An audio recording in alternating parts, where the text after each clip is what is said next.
ইমাম বুখারী রাহিমাহুল্লাহ, আল্লাহ সুবহানাহু ওয়া তাআলা তাকে ব্যতিক্রমধর্মী স্মৃতিশক্তি দিয়েছিলেন। ইমাম বুখারী রাহিমাহুল্লাহ যখন বাগদাদে গেলেন, সে বাগদাদে গিয়ে তিনি একজন প্রসিদ্ধ মুহাদ্দিস হিসাবে বাগদাদে তার নাম পরিচিতি সর্বত্র ছড়তে লাগলো, ছড়িয়ে যাচ্ছে যে তিনি একজন বড় মুহাদ্দিস, তিনি বাইরে থেকে এসেছেন বাগদাদে।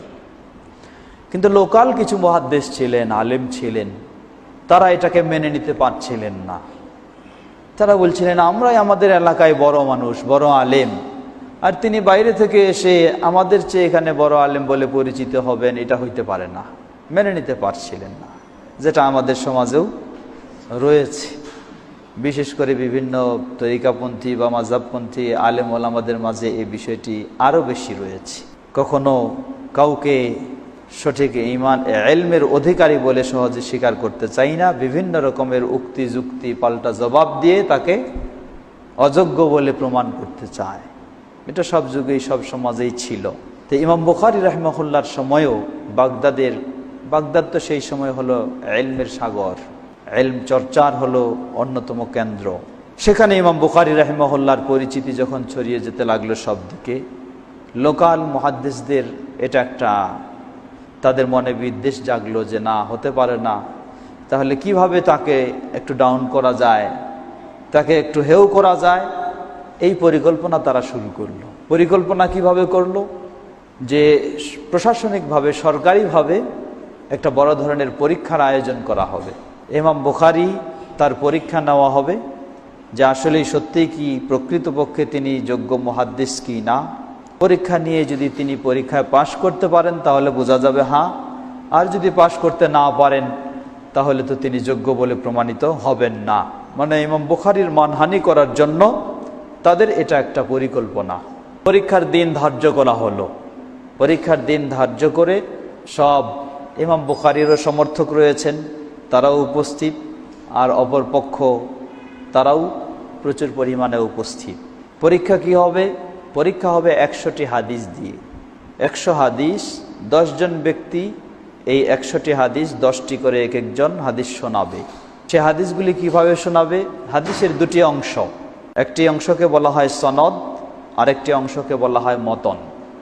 সনদ বলা হয় যে রাসূল সাল্লাল্লাহু আলাইহি ওয়াসাল্লাম থেকে সাহাবী, সাহাবী থেকে তাবেঈ, তাবেঈ থেকে তাবেঈ, এইভাবে চলে এসেছে, এটাকে বলা হয় সনদ। এই ধারাবাহিকতা বর্ণনাকারীদের, এটাকে বলা হয় সনদ। আর মতন বলা হয় হাদিসের মূল ভাষ্য যেটুকু, মূল অংশ যেটুকু, সেটুকুকে বলা হয় মতন। তো এই 10 জন তারা এক একজন 10টি করে হাদিস আসে শোনাবে, আর সেগুলি রাইট কি না ইমাম বুখারী জবাব দিবেন। সেই 10 জনের প্রথম জন আসে 10টি হাদিস পেশ করলো। হাদিসগুলির এক হাদিসের সনদ আরেক হাদিসের মতনের সাথে, আরেক হাদিসের মতন আরেক হাদিসের সনদের সাথে এইভাবে জড়িয়ে দিয়ে সেখানে পেশ করলো। 10টা হাদিস পরে শেষ করলো, শোনালো। ইমাম বুখারী রাহিমাহুল্লাহ কিছু জবাব দিলেন না, চুপ করে আছেন। যারা ইমাম বুখারীকে চিনে তারা বুঝতে পারছে যে ইমাম বুখারীর কাছে এগুলি কিছুই নয়, কিন্তু অপর পক্ষ তারা যেন আনন্দ পাচ্ছে যে এইবার ইমাম বুখারী বেকায়দায় পড়বে, তিনি জবাব দিতে পারবেন না, তারা আনন্দ পাচ্ছে। এভাবে প্রথম জন এসে 10টি বলে শেষ করলো, কিছু জবাব দিলেন না। দ্বিতীয় জন 10টি, তৃতীয় জন 10টি, 10 জন এসে 100টি হাদিস শোনালো। ইমাম বুখারী রাহিমাহুল্লাহ কিছুই জবাব দিলেন না। 100টি যখন শোনানো শেষ হলো, এরপরে ইমাম বুখারী রাহিমাহুল্লাহ জবাব দিতে শুরু করলেন। তিনি এখন জবাব দিচ্ছেন যে ওই প্রথম ব্যক্তির, তার এই প্রথম হাদিস, এই হাদিসের সনদ এই জায়গায়, মতন এই জায়গায়, হাদিস দুটিকে এইভাবে এক সনদ থেকে আরেক মতনের সাথে সম্পৃক্ত করে দেওয়া হয়েছে। তার প্রকৃত আসল হাদিসের রূপ হলো এই রূপ। এভাবে প্রথম ব্যক্তির 1 থেকে 10টি হাদিস শোনালেন, দ্বিতীয় ব্যক্তির 10টি, তৃতীয় 10টি, চতুর্থ 10টি। একাধারে ইমাম বুখারী রাহিমাহুল্লাহ এই 10টি হাদিস বিকৃত করে তারা কিভাবে উপস্থাপন করেছিল এটাও শোনালেন, এবং তার আসল রূপ কি হতে পারে সেটাও ইমাম বুখারী রাহিমাহুল্লাহ একাধারে 100টি হাদিস তাদের সামনে শোনালেন।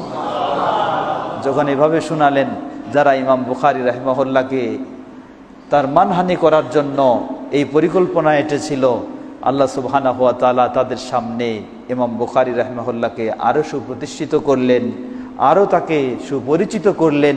যে আসলে এখানে আশ্চর্যের বিষয় হলো এই যে একজন মানুষ 100টা হাদিস হুবহু যেভাবে রয়েছে সেভাবে সে সহজে মুখস্থ করতে পারে, কিন্তু 100 হাদিসকে বিভিন্নভাবে বিকৃতি করে যখন তুলে ধরা হবে, এটাকে হুবহু মুখস্থ করে রাখা এত সহজ নয়।